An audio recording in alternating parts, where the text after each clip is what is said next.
O que realmente define a satisfação no trabalho? A gente tende a pensar, sei lá, no cargo, no salário, Nos benefícios. mas e se a chave for algo mais profundo?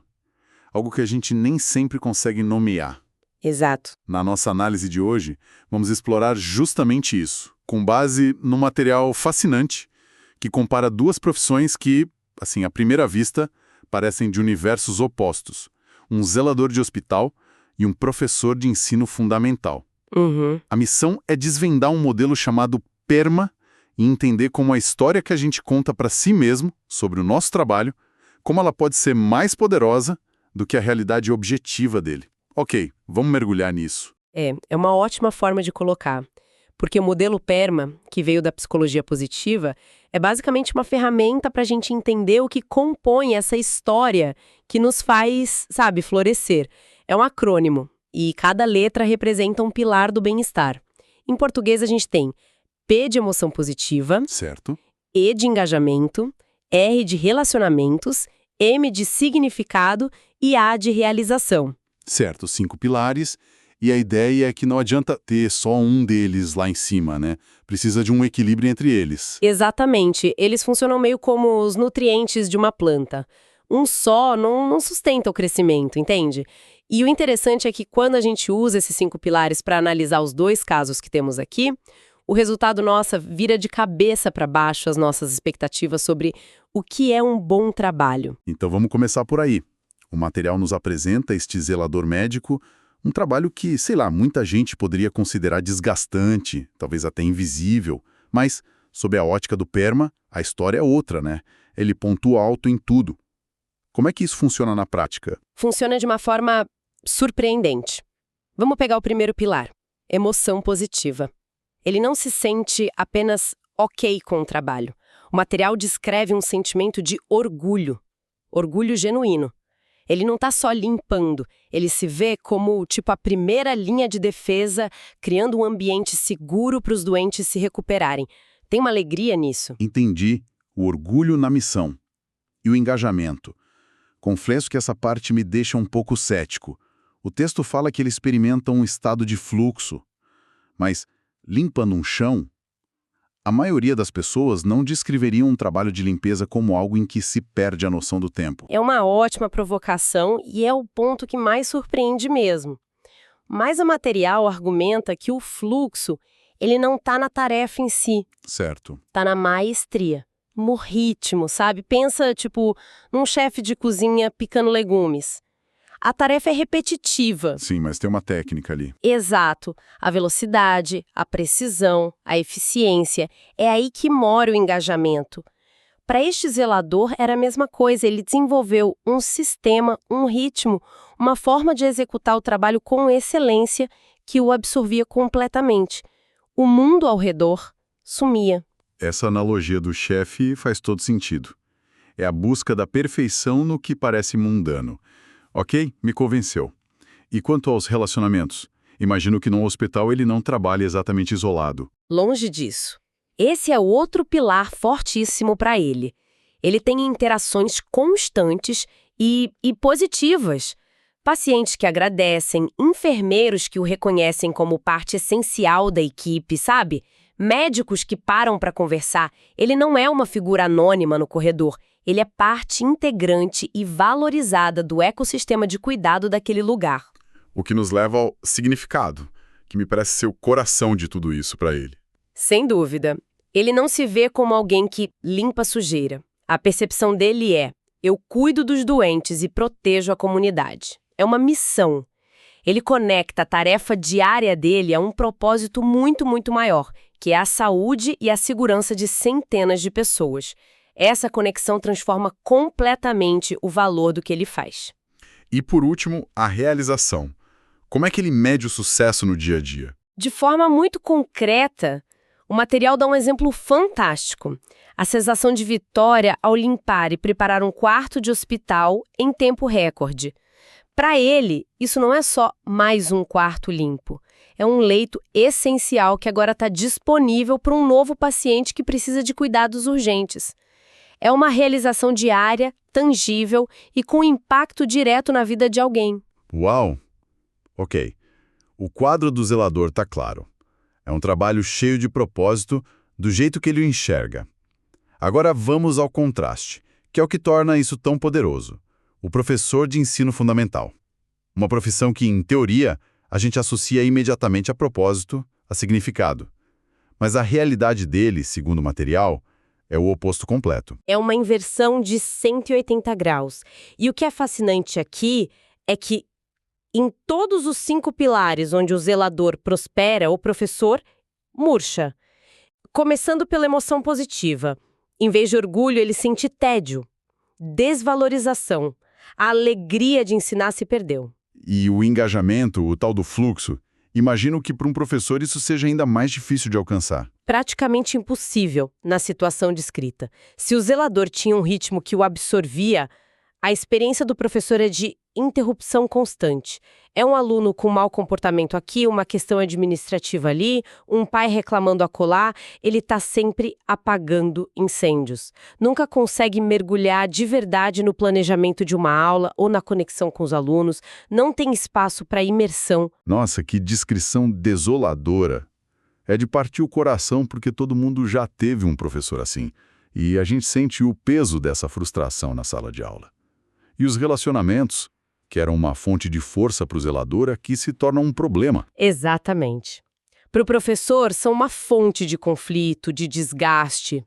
O texto foca nas relações difíceis com alunos de mau comportamento, que drenam a energia dele e criam um ambiente hostil. Aquele senso de comunidade e apoio simplesmente não existe para ele. E com tudo isso desmoronando, o significado vai junto, imagino. Inevitavelmente. Aquele ideal de mudar o mundo através da educação se perdeu. Se perdeu no meio da burocracia, da frustração diária. Ele chegou a uma conclusão dolorosa. O trabalho dele não tem mais significado. Ele não consegue mais ver a conexão. E sem significado, a realização vira pó. Os sucessos, se acontecem, não são celebrados. O material diz que são recebidos com apatia ou, no máximo, alívio. É menos missão cumprida e mais ufa, sobrevivia mais um dia. Exatamente essa sensação. Peraí, então a gente está dizendo que um zelador com um trabalho objetivamente mais sujo e menos prestigiado pode ser genuinamente mais feliz e realizado do que um professor cuja missão é considerada nobre? Isso é completamente contraintuitivo. A conclusão aqui é que a nossa cabeça, a história que a gente conta para si mesmo, é mais importante que o contra-cheque ou o cargo no crachá. Exatamente essa provocação do material. E é um soco no estômago da nossa noção tradicional de sucesso. Não é o trabalho em si, mas a moldura que a gente coloca ao redor dele. A percepção subjetiva supera a realidade objetiva. Então, o que tudo isso significa na prática? Porque se a gente tem tanto poder para enquadrar a nossa situação, como usamos isso? O texto dá o exemplo dos estudantes, que eu achei muito bom. Sim, é uma ótima aplicação. Pensa na vida acadêmica. A realidade objetiva é a mesma para todo mundo. Provas, trabalhos, aulas. Mas alguns estudantes enxergam isso como uma série de obstáculos irritantes, sabe? Uma fase a ser superada antes que a vida real comece. Para eles, é um fardo. Enquanto outros, diante das mesmas tarefas, veem tudo como uma oportunidade. Cada aula é um degrau para a carreira que desejam, cada trabalho é uma chance de desenvolver uma habilidade.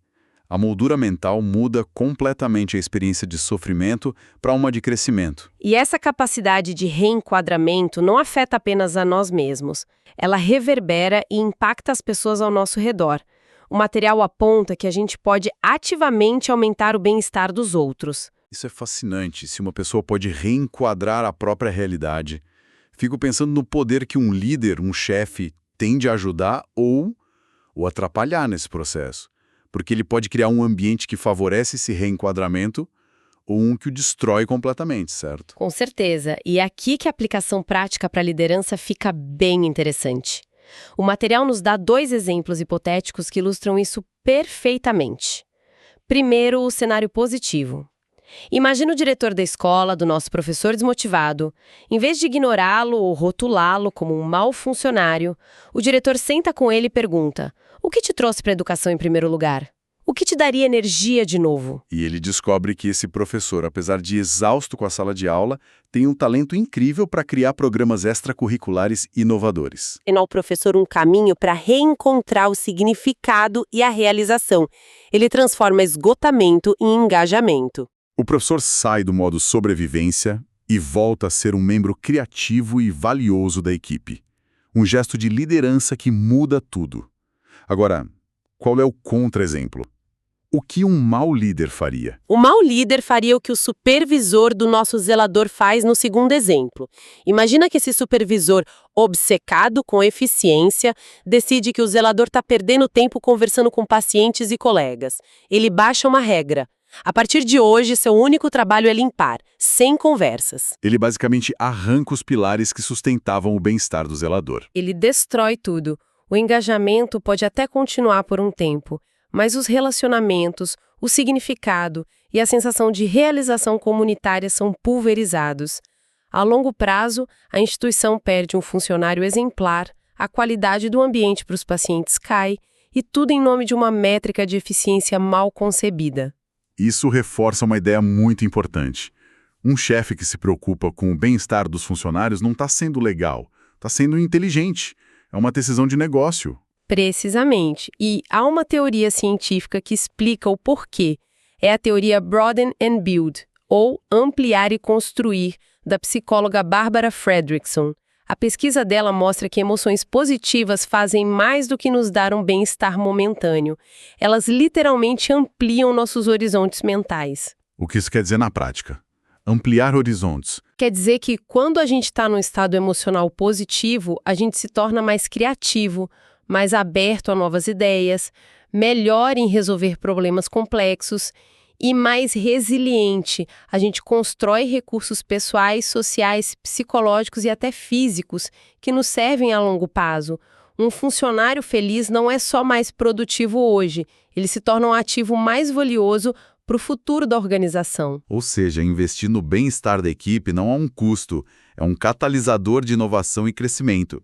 Chefes que não entendem isso estão, na verdade, sabotando o próprio negócio. Exatamente. Estão focados no ganho de curto prazo e perdendo o potencial de longo prazo. Mas sendo realista, nem todo mundo tem um chefe iluminado ou a capacidade de redesenhar o próprio trabalho. E se alguém está preso no emprego que genuinamente não gosta, mas precisa dele por razões financeiras? Essa pessoa está condenada a ter um baixo bem-estar? Essa é a pergunta de $1 milhão. E o material aborda de forma bem direta. A resposta é não, não necessariamente. O segredo é lembrar que o modelo PERMA se aplica à vida como um todo, não apenas às 8 horas diárias de trabalho. Se o emprego é só uma fonte de renda, a estratégia é buscar ativamente esses 5 pilares em outras áreas. Então é uma questão de diversificar seu portfólio de bem-estar. Ótima analogia. É exatamente isso. Se o trabalho não te dá significado, talvez você o encontre no engajamento cívico. O texto sugere coisas como ser treinador de um time infantil, ser voluntário numa causa em que acredita, sabe? Participar de uma organização de bairro, atividades que te conectam a algo maior. E para os outros pilares, como engajamento e relacionamentos? Aí os hobbies e interesses pessoais são fundamentais. Aprender a tocar um instrumento, entrar para um clube do livro, praticar um esporte coletivo. São espaços onde você pode encontrar o fluxo, construir amizades genuínas e gerar emoções positivas. A mensagem é de autonomia. Não deixe que uma única área insatisfatória da sua vida dite seu nível geral de felicidade. É uma perspectiva bem empoderadora. Mas, como toda teoria que parece tão arrumadinha, imagino que o PERMA não seja uma unanimidade. Isso levanta uma questão importante. Quais são as críticas a esse modelo? Ele tem pontos fracos. Sim, é fundamental ter essa visão crítica. O material aponta 2 críticas principais, e elas são bem relevantes. A primeira é o que os pesquisadores chamam de problema weird. O weird, estranho, em inglês, é um nome curioso para um problema científico. É um acrônimo. Significa Western, Educated, Industrialized, Rich and Democratic. Em português, ocidental, educado, industrializado, rico e democrático. A crítica é que a esmagadora maioria das pesquisas em psicologia, incluindo as que validam o PERMA, foi feita com participantes que se encaixam nesse perfil muito específico. Ah, entendi. Então, a grande questão é, será que esses 5 pilares têm o mesmo peso e a mesma forma em outras culturas? O que constitui realização numa cultura coletivista do leste asiático pode ser muito diferente do que é numa cultura individualista como a americana? É uma dúvida sobre a universalidade do modelo. Exatamente. A segunda crítica é mais técnica, mas igualmente importante. Ela questiona se os 5 elementos do PERMA são realmente independentes uns dos outros. Os críticos argumentam que nos estudos eles estão tão altamente correlacionados que talvez sejam apenas facetas diferentes de uma única coisa, o bem-estar geral. Faz sentido. Em outras palavras, seria muito difícil encontrar alguém com um senso de significado altíssimo, mas que tenha relacionamentos péssimos, nunca sinta emoções positivas e não tenha engajamento. A tendência é que quem pontua alto em um, pontue alto nos outros também. Precisamente. Isso não invalida o modelo como uma ferramenta prática, sabe? Para refletir sobre a própria vida. Mas é uma crítica teórica importante sobre a sua estrutura conceitual. Talvez não sejam 5 pilares distintos, mas 5 janelas para olhar a mesma casa. Ok, vamos recapitular. Nós mergulhamos no modelo PERMA e seus 5 pilares.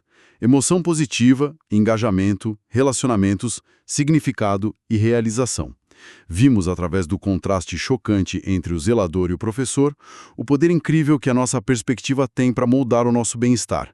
E exploramos como aplicar isso na liderança e na vida fora do trabalho. E para fechar, reforçamos que, embora seja um modelo extremamente útil, ele não é uma verdade absoluta. É uma ferramenta que deve ser usada com um olhar crítico, considerando suas possíveis limitações culturais e as questões teóricas sobre sua estrutura. Perfeito. E para finalizar, o material nos deixa com uma reflexão. Ele sugere que ajudar os outros pode aumentar nosso próprio bem-estar desde que a gente encontre significado nesse ato de ajudar. Isso me leva a uma pergunta final para ponderar. Se a busca pela nossa própria felicidade depende tanto de impactar positivamente a vida dos outros, será que o bem-estar é, em sua essência, menos um projeto individual e mais um empreendimento comunitário?